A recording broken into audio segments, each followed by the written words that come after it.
Welcome back to Game Changers, a closer look at the transition student athletes face going into and out of college. In this next installment, we'll cover NCAA regulations and financial costs facing student athletes. But first, we're going to talk to the players themselves about the pressures they have to deal with both academically and athletically. Average day, wake up around 8.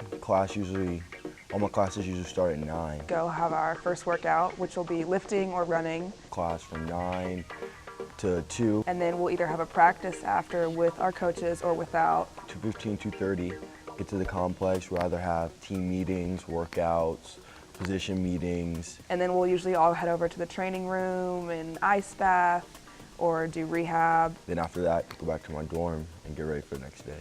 So the day's pretty busy. Whether it's volleyball or football or any other sport, it's safe to say that there's not a lot of free time for student athletes. Big schools like Tennessee often provide resources to give student athletes academic counseling and advisors to manage the day-to-day grind. Here at UT, the Thornton Center helps student athletes juggle classes and practices.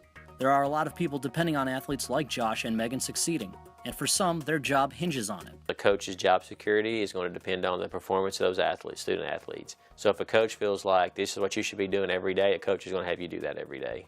Because I'm dependent on your performance Saturday, so I think you should be watching film 3 hours a day. So it's totally scripted. They have no, student athlete at the level of Tennessee, the Southeastern Conference, the Big 10, Big 12, have absolutely no control over their lives. Advisors work with academic schedules and coaches to find a balance that allows student athletes to do both athletics and studies.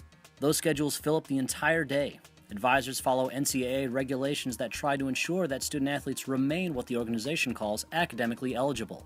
That means they're on pace to graduate in 5 years. This is measured through the Academic Progression Rate, or APR. Here's how it works. The APR looks at student athletes who receive financial aid. It measures the percentage of those students meeting NCAA requirements. An APR score of 925 comes out to about a 50% graduation rate. Any team below that can be fined or penalized by the NCAA. It's not just keeping talented athletes that is so important to coaches, but rather keeping them eligible. Standards were raised for the 2012-2013 academic year to acquire a 930 average over 4 years, but the changes in 2004 to the APR made it easier to meet the requirements. The APR, nobody was reaching it, so they changed how it was measured so they could get everybody up to the standard. Quit pretending that we're educating student athletes, because they're not. They're keeping guys eligible.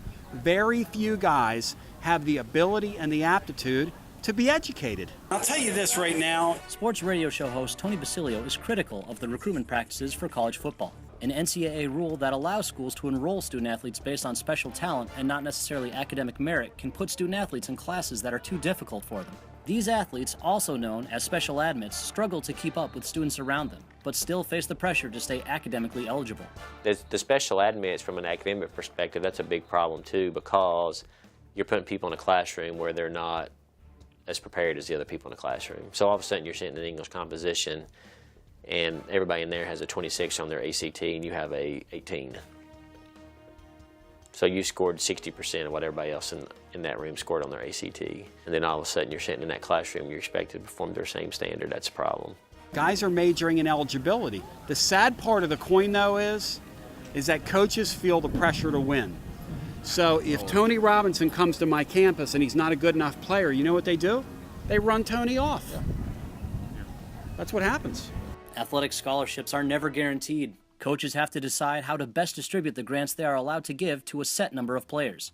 It's expected that those scholarships will go to the athletes performing the best. Not all athletes receive full scholarships. Most athletes have to chip in to make school work.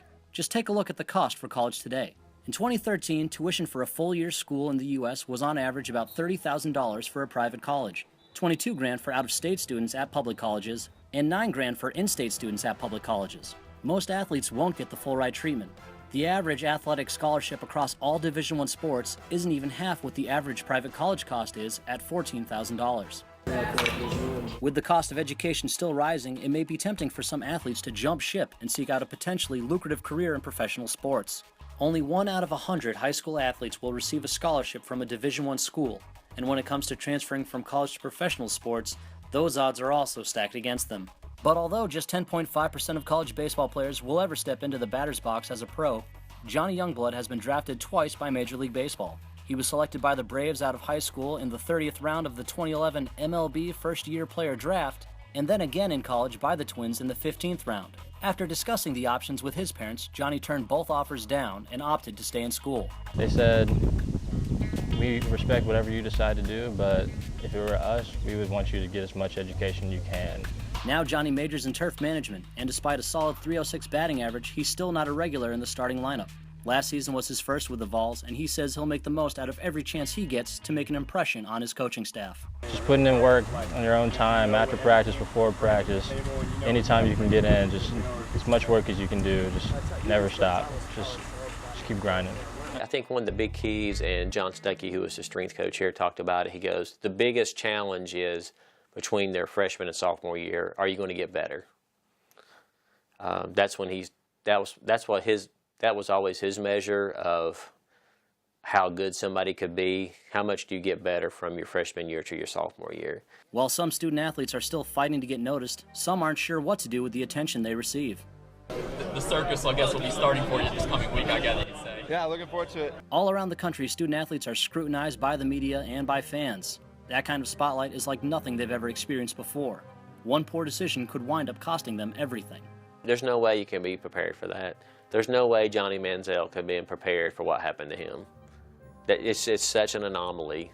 I mean, you can coach people up and talk to them like, you know, you need to be, they're going to ask you these questions when you're interviewed, they're going to do this, but then all of a sudden he has an incident at Peyton Manning's passing camp, and then all of a sudden he has 1,200 people asking him questions about it at SEC football media days. With college athletics bringing in millions of dollars every year and receiving national coverage 24/7, the pressure and attention is only escalating for student athletes. Winning and losing here is at another level, but that seems to be just the way it goes. You got to take the bad with the good. If you want if you want all the things that come along with being a student athlete, that's part of what comes along with being a student athlete. So that's just life. Being a student athlete, of course, you know what you're signing up for. You have a lot on your plate. The coaches have high expectations for you. You have even higher expectations of yourself, and then your parents are pushing you even harder. So growing up, you're of course used to it, and then coming to college, you just elevate it to another level. It was tough. I can't say I wanted to be there every day at 8 a.m. on some, Tuesday mornings, but I was there and I got through it. And, just make sure I did everything I had to do. Use my free time wisely. Therefore, I could, get up at 8 o'clock to go to class. The pressure is very high, and there's different kinds of pressures, but it's very important to understand the role you have and how you represent yourself and the school now, and it's not just about you, so that pressure is always there. It's the strength of character in the individual that allows them to successfully balance the pressures and demands of being a student athlete.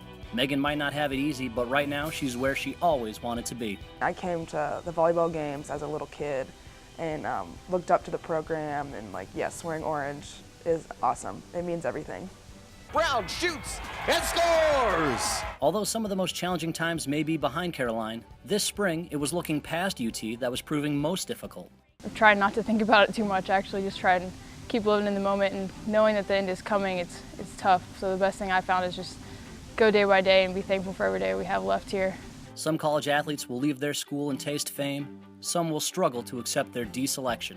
Most will find a career in something else altogether. The best thing a student athlete can have is a plan. Olivia Knox may be a long way away from graduating, but she still has an idea of where she'll be heading out of college. Best case scenario, I would get a internship or a job. So I think I would play soccer on the side for fun, but I honestly want to get a job when I graduate because I know that I can't get paid to play professional soccer. Sports can teach valuable life lessons to its players, and it will help shape the people these athletes will become later in life. But few will make the transition from high school to Division I athletics. Those who do make it there will have worked hard to have proven that they're better than most. Olivia will have to continue to work hard on the field and in her classes. For Olivia, it's the camaraderie with her teammates that remind her why she's chosen to be a student athlete.